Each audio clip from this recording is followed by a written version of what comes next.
Yo, welcome back everybody to a brand new video here on the second channel, and today we're going to be looking at the Japan Championships results here. Of course, this tournament was like the big tournament of the year in Japan, and of course, they did have all the Black Bolt and White Flare cards legal, so there were going to be some impacts here from it, the brand new set. Also, this tournament is going to be our Worlds format, so these results could have an impact as to what does well at the World Championships. I'm just excited to see what new cards from the brand new set actually had an impact in this tournament. I'm excited to see what decks were doing well, what lists are looking like going into the World Championships later in a couple of months. Because like I said, Black Bolt, White Flare is going to be legal for that tournament. And we do have some new cards that will shake up some older archetypes here, making them a whole lot stronger, which I'm sure we'll be looking at in this video. Now, of course, y'all are new here to the second channel. Make sure to subscribe down below. We're getting very close now to 24K subscribers. So let's check it out. So the winning list was Raging Bolt. Yeah, Raging Bolt won the Japan Championships. It's not too surprising. Raging Bolt does really good in Best of One. One of the main reasons why Raging Bolt is so popular in these Japan tournaments is literally because Best of One tournaments, 30 minutes, you want to play a deck that goes fast, and Raging Bolt is the deck to play. In fact, the build that won is not even playing Noctiles. It's just like a straight turbo build that we've seen before with like the 3 Ogre Pawns, 2 Squawk, 2 Mew, just all in on the gas. We're not really trying to set up Noctiles. We're just trying to be fast, run the opponent over. His Bolt list might be better into other Bolt lists because it's just faster than them. You're just trying to be as fast, as powerful as possible, and that is what this Raging Bolt list ended up doing. Yeah, I mean, Raging Bolt is a really good deck right now. I don't think Raging Bolt is like the best deck in the format right now in our format. I'm sure Bolt will still be good at Worlds. I think, again, part of the reason why we see Raging Bolt do so well in Japan is because they do play in Best of One, and when the finals are Best of One, it's like, all right, man, just play a deck that goes fast and just runs the opponent over. Raging Bolt is a pretty good deck to do that. It's just a really good Best of One deck, basically, is why it's so popular in Japan. It was able to win the tournament still, and it was the turbo build, no Owls, so the Owlless Raging Bolt list winning wasn't something that I really had on my radar, but hey, it happened, and Raging Bolt took down the big tournament here. Was able to beat a Grimmsnarl in the finals here. And this Grimmsnarl list does have some cute tech cards. It's, the normal Grimmsnarl stuff, the Monkey, the Frostlass in there, but it does play some other stuff like Maractus is in there for some retreat lock plays. There's Blood Moon or Saluna in the deck, and there's a Tatsugiri and an Iron Bundle. So most of the tech cards you've seen in the Grimmsnarl list are just in here. There's no Shaman. Maybe that had an impact in the Raging Bolt matchup in the finals, but yeah, this build definitely seems pretty cool. Got the secret box still, 1 rare candy, the 2 spike mount, the 2 artisan. One new card this deck does gain is Air Balloon. Air Balloon getting reprinted is actually really good for Grimmsnarl because now you can put on your Grimmsnarl and you can retreat it a lot more easily for free, which can be really good against like other Monkey Dories or when you want to hide and move your Grimmsnarl to the bench. Because sometimes it feels bad to like hard retreat your Grimmsnarl. So having the Air Balloon does help. And then obviously Air Balloon can be just good in other situations for that retreat pivot for like Tatsugiri, for example. Yeah, it looks like a pretty solid Grimmsnarl list. There's a lot of text in the deck, obviously, which, makes it stand out a little bit. But, Grimmsnarl is a deck that can make room for some of these more cute tech card inclusions. So it's a cool Grim list here, and it's nice to see Grimmsnarl still do well. Obviously, lost Raging Bull, which I'm sure the matchup was probably really close. You have Maractus and Blood Moon or Saluna, which I'm sure definitely do help a little bit. There's a Joltik box here in the top 4, which is... it's cool. Joltik Box is, still a solid deck. I know it didn't really do as good at, like, NEIC. We see Joltik Box still doing well in this new format. This build here does play the new Power Brave Bangle or whatever it's called. Yeah, when it's attached to a non-rule box, Pokemon does 30 more damage to your opponent's active. So I think you put this onto your... I'm assuming you want to put it on the Galvantula, right? So the Galvantula can do more damage. It's interesting. Because it only works on non-rule box Pokemon. But other than that, it's like your normal Joltik box stuff. Pikachu, Hands, Clefairy. There's no Iron Leaves in this build, which is interesting. So I guess in order to one-shot a Grimmsnarl, you have to rely a bit more heavily on Topaz Bolt if they have Frostlass down. Or rely a bit more heavily on the Galvantula to carry you. So no Iron Leaves, definitely interesting to see. But yeah, Joltik box doing well. Not surprising in the slightest. It definitely is still a pretty strong deck at the moment. Another Raging Bolt in top 4. This one was the Noctowl build. There is one different card we've seen, though, and that is going to be there's a Terapagos and a Briar in the deck. The Briar idea is actually kind of interesting. Being able to use Briar and Raging Bolt definitely isn't a bad idea. And then, of course, yeah, the Terapagos can be a nice backup attacker, I guess. If you fill your bench up, you can hit really hard. 240 damage quite a bit. But yeah, another Raging Bolt in top 4. This one is the one we're more accustomed to with the Owls in the deck and stuff. The Ogre Pawns, the Baby Bolt, the Koraidon stuff. No Slitherwing, but yeah, another strong Raging Bolt list here. And we had another Grimmsnarl in top 8 here.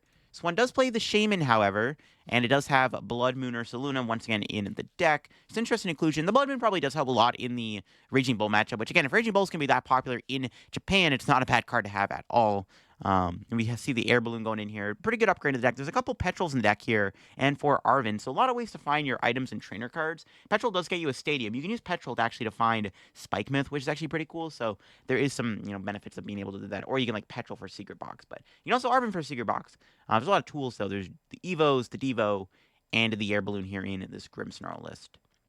All right, here we go. We got our first look at Gardevoir. Now, this Gardevoir list does have a brand new card from the set, and that's going to be the brand new Jellicent EX. Now, Jellicent EX, I think it makes Gardevoir really, really good. In fact, it does fix some of Gardevoir's more like, I guess, harder matchups. So it does have that Curse of the Sea ability. When it's in the active spot, your opponent cannot play any item cards from their hand or attach any tool cards. So it's a very good ability, right? Item locking the opponent is obviously really strong. Gardevoir being able to go like Iono with Jellicent is kind of threatening, not going to lie. And then it says the attack Power Press, which does 80 damage. If this Pokemon has 2 or more energy on it, it does 80 more damage. So you put 4 energy on it, and then the Jellicent does 160. The idea of the Jellicent is that it just slows down a lot of decks. Just early Jellicent pressure can be really, really good. I mean, that ability is really strong. Even shutting off tool cards is pretty good. If you can stop stuff like TM Evolution from working, that can be pretty dang annoying, too. This card definitely is really, really powerful. And it makes Gardevoir so good. Gardevoir having a really good item lock attacker is kind of terrifying. Jellicent really does help the list out because it makes you have a better matchup into Gholdengo, which right now, at the moment, Gardevoir's worst matchup is by far and away Gholdengo. Gholdengo destroys Gardevoir. The matchup is like a 30-70 matchup. But now that we have Jellicent in the format, Jellicent makes the Gholdengo matchup arguably favored. Like, it's really, really good. Being able to show off superior retrieval is really good. We see this build here does also have the 2 TM Devos in the deck to also be pretty disruptive. So it's a very disruptive Guardy list. But yeah, Jellicent, like I said, it's a big upgrade to Gardevoir, and I'm sure all the Guardy lists that did well this weekend probably were playing Jellicent. It's a little too good not to play. The item lock attack that the Frillish has also really good, and then yeah, the Jellicent is just really, really powerful. It doesn't do a lot of damage. Like 160 damage is honestly kind of mid. If I was doing 160, I'd rather just snipe something with Screamtail for 160. But the item lock is just too good not to use. It makes such a difference. Like even in the mirror match, it can be really good. We see a Pulsar do well here. Pretty normal Pulsar list. There's a Clef on the deck, I guess, which is one difference. Still has that Shiyu in there to help against Gholdengo, which I'm sure we did see a decent amount of Gholdengo this weekend because Gholdengo did get an upgrade. And we're going to look at a Gholdengo list very soon. This one did gain Air Balloon, so Air Balloon is one new card in the deck here.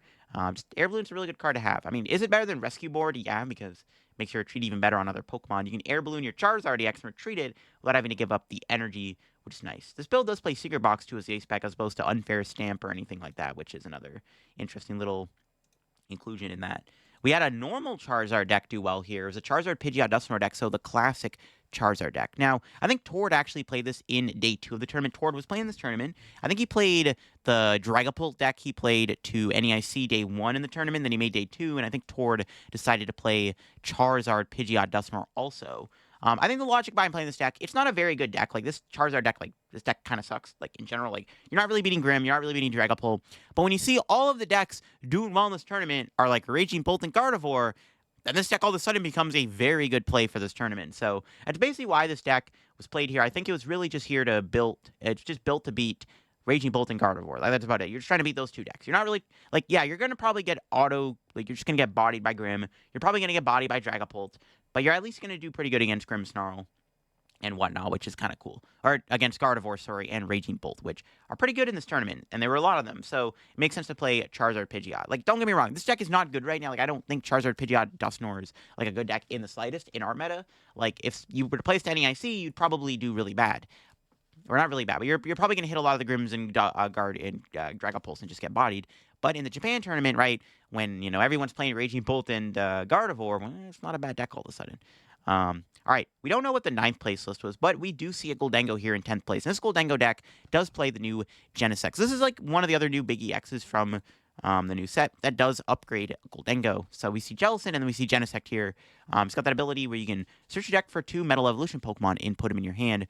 Really strong ability. Being able to get Metal Evolution Pokemon is very good for Gholdengo because it allows you to get 2 Gholdengos for free. You don't have to rely heavily on drawing into them or using TM Evo. In fact, this build doesn't even play TM Evo. Now, there is one big downside with playing Genesect, in my opinion. Genesect, while it is really good, it is a liability. Gholdengo's biggest trait, in my opinion, is being able to have a very bulky Pokemon in the active spot that draws you a bunch of cards. And that's what Gholdengo likes to do, right? It sits in the active, draws you a bunch of cards. It's got a decent amount of HP. It can be awkward to KO. But when you have a Genesect in play with 220 HP, all of a sudden, your opponent now has a different prize map to take when taking knockouts. Gholdengo does get another upgrade with the new set, and that's Air Balloon. Air Balloon is really good in Gholdengo because you actually put it on your Gholdengo. You can actually retreat between your two Gholdengos for free. Gholdengo's 2 retreat cost is nice. Now you can go coin bonus for 2 in the active, Air Balloon, retreat to another Gholdengo on the bench, and then coin bonus for 2 once again. So Air Balloon is another really good card to have in a Gholdengo. Overall, Gholdengo does get a lot better with Genesect and Air Balloon, for sure. I'm not sold on Genesect yet as somebody who doesn't want to have a card in my deck that does that, but it's still really good to have regardless, and it just makes it easy to set up. This deck also plays Scizor, so you do have a nice one prize attacker. The Scizor probably does help a lot against stuff like Raging Bolt. Another thing to note about this list, there's 4 boss in the deck. So, I mean, this Gholdengo list, if you're going to play the Genesect, you might as well just try to go faster than your opponent and just try to 2-2-2 them first, which I guess makes a lot of sense in here. So maybe that's why we see 4 boss and 2 counter catcher. There is a million gusting cards in this deck. This deck is all about the gust, and I guess it makes sense when you're trying to just be more aggressive with that Genesect to win the 2-2-2 prize race. Again, against Raging Bolt, Gholdengo's not terrible as long as you're taking the first 2 prizes. Unfortunately, we can't see half of these decks here. That sucks. But we can look at another Guardy Jellicent list here. Much like the other one here, does have the double TM at Devolution in the deck, and playing Klefki. Probably good against Raging Bolt, obviously. But yeah, we see the Jellicent return once again in the deck. Jellicent Iono is a really good combo, so any deck that can take advantage of Jellicent Iono, I'm sure will be really good, and Gardevoir is a deck that can abuse Jellicent and Iono, obviously. We've got another Grimmsnarl deck here. This one also plays Tatsugiri, Bundle, and does have the Blood Moon Ursaluna in the deck, and still has Petrol. It's got Shaman in there. And then, yeah, it does have a Devo, an Air Balloon in the deck, too. So Grimmsnarl still doing good. Another reason to play Grimmsnarl, obviously, is a lot of Gardevoir, though I'm sure Jellicent does make the Grimmsnarl matchup a little bit better, slightly better, just because you can item lock them, so they're not as fast anymore. They can't use Rare Candy Grimm as easily, so just makes the matchup maybe a little bit more winnable. So that makes sense. Another Guardy list here to look at here with the 2-2 line of Jellicent. Also playing the TM Devolution in there once again. So all these Guardy lists are now playing the Devo in the deck. Also playing Klefki. So a lot of these lists do look the same. But yeah, we got the double Jellicent in here. Once again, just being able to item lock the opponent like that is really good. Not surprised to see the Jellicent do so well in Guardy. So yeah, every Guardy list is going to be playing Jellicent. And then we also have an Archaladon deck here doing good in the tournament. That's kind of cool to see. It's the Bomb Archaladon deck, which I think is really strong. I did a video on this deck actually on the main channel a couple weeks back. Just got the Hero's Cape still CA specs, kind of like what we saw in the online tournaments. Hero's Cape, triple Watchtower, probably really good against Raging Bull, which, obviously Raging Bull is pretty popular. It makes sense to have the Watchtower in the deck. It does play the triple Venture Bomb with the double Monkey Dory to have a little bit more damage spread potential here. But, I mean, Archaladon doesn't seem terrible. Probably good into Raging Bolt if you can out-trade them with the 2-2-2 prize race. I'm sure, the Guardy matchup is, not terrible either when you have Hero's Cape. Gardevoir's not playing... they're not playing Drifloon. The Guardy list we looked at, I don't think it had Drifloon in it. So if Guardy's cutting Drifloon, it's even better for Archaladon, because now the Archaladon is even harder to KO on top of having the double Monkey in the deck. So now the Guardy deck has to really adapt to dealing with the fact that Archaladon doesn't they don't have the Drifloon anymore to blow you up. So Archaladon actually still seems kind of decent in all honesty. But yeah, there you go. Those are all the decks we got to look at here. We don't get to see the other Dragapult list, unfortunately. We are missing some decks here, and I'm sure more decks will come out very soon. I'm probably going to do a video here on the channel soon where we look at more winning decks from, maybe not just the tournament, but just winning decks in Japan in general. I do want to look at what other new cards from Black Bolt and White Flare are doing well. I was going to maybe do a video on that on the weekend, but there was no point. So I'm well, the Japan Championships results are going to come out, so there's no point of doing it. But yeah, these are all the results we got right now for the tournament. And, just looking at it, we see Raging Bolt doing really good. Obviously, Gardevoir gaining Jellicent is huge. Gholdengo with Genesect is a nice big upgrade of the deck. We saw some Charizard also in the top 8 here. Charizard pretty good versus Raging Bolt. And we still see Grimmsnarl and Gardevoir doing well. So it's mostly the same meta. Obviously, Gardevoir gets a buff.